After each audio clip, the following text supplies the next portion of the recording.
This morning, we are catching up with an actor who is synonymous with Scotland. For the last 8 years, Sam Heughan has starred as Scottish soldier Jamie Fraser in the hit series Outlander. Well, now Sam is sharing his love of his homeland in a new book. It's called Waypoints, My Scottish Journey. It chronicles his 96-mile trek deep into the Scottish Highlands, and he's here to talk to us about it. Sam, good morning to you. Good morning, guys. What a journey. What a journey. So this was a very long journey on foot, by the way, throughout Scotland. Yeah. What made you want to do this and have this adventure? Yeah, it's something I've always wanted to do. The beginning of this trail is actually near my home, just outside Glasgow in Scotland. But, I mean, Scotland has this amazing landscape, and I've always wanted to do this particular hike because at the end of it is Ben Nevis, which is the highest mountain in the UK. And this wasn't like something you thought and planned for. I mean, it was kind of like an overnight thing, and you quick run to the store, you pick everything up. But I'd imagine there were moments along the way where you kind of questioned, what am I doing? Yeah, exactly what am I doing? No, I literally had a small window of opportunity. I had like a week where I was not shooting, and I just thought, I'm going to go and do this. And I totally didn't plan it. Got all the gear, had absolutely no idea what I was doing. It's amazing. And on the second day, I was a mess. I was carrying far too much gear, and I almost gave up, definitely. What kept you going? Do you know what? It was actually someone I met along the way, and I wanted to do this solitary walk. I wanted to reflect on my life and really get back to nature. But actually, it was the people I met along the way that really kind of made it a lot more fulfilling, I guess. Yeah.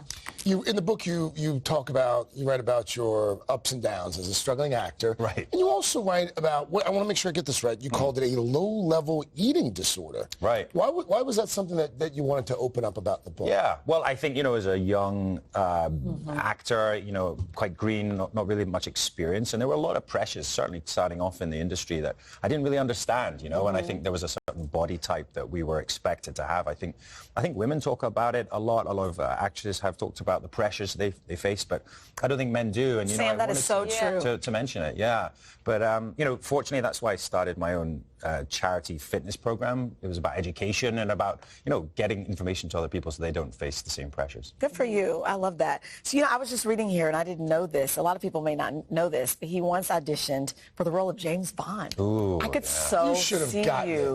Right. James Bond. Right. So, You should have been Bond. I can't even imagine what the process would be like for auditioning for James Bond. I mean, what do they have you doing? It's a secret location. You have to turn up, take out a few bad guys, and no, it was pretty boring compared to that. But no, I did. I went in an audition. They were originally going to do a younger Bond, before Daniel Craig. It was Bond 21, and they were going to go younger, which I think is a really good idea. It's still Let's put it out there. Yeah, I was just about to say, I might be getting a little old for that now. No, that's not true. James Bond is a range of ages. That's right. Yeah, that's right. We can't have you here without talking about Outlander. I feel like, just because of COVID and everything, the last season was shorter. What can we expect going into season 7, right? 7, right? Yeah, we've got this far. I can't believe we've been going for 8 years.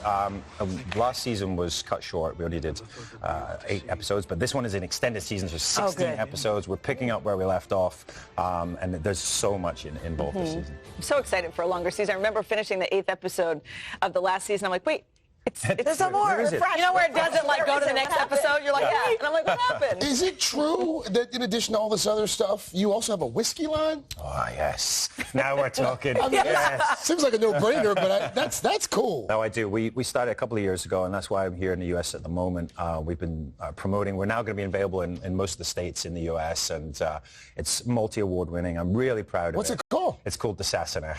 What is it? The Sassenach. The Sassenach? Yeah, it's hard to say, but once you've had a few, It gets even harder. Right. And you'll be doing gin, too. We're doing a gin, yeah. We're working on a Scottish gin, a wild Scottish gin. All the botanicals come from the area where I was born in the southwest of Scotland, so it's a lot of fun. What a renaissance. I was just about to say, you are the definition of a renaissance. You are James Bond. Yes. You are James Bond. But he drinks whiskey instead of a martini. That's okay. A little twist. Yeah. Sam, thank you so much. By the way, I think your book should be a movie. I'm just putting that out into the universe as well. Yeah, Wouldn't that be a good one? His book is called Waypoints, My Scottish Journey. It's out now. Hey, thanks for watching. Don't miss the Today Show every weekday at 11 a.m. Eastern, 8 Pacific on our streaming channel, Today All Day. To watch, head to today.com/allday or click the link right here.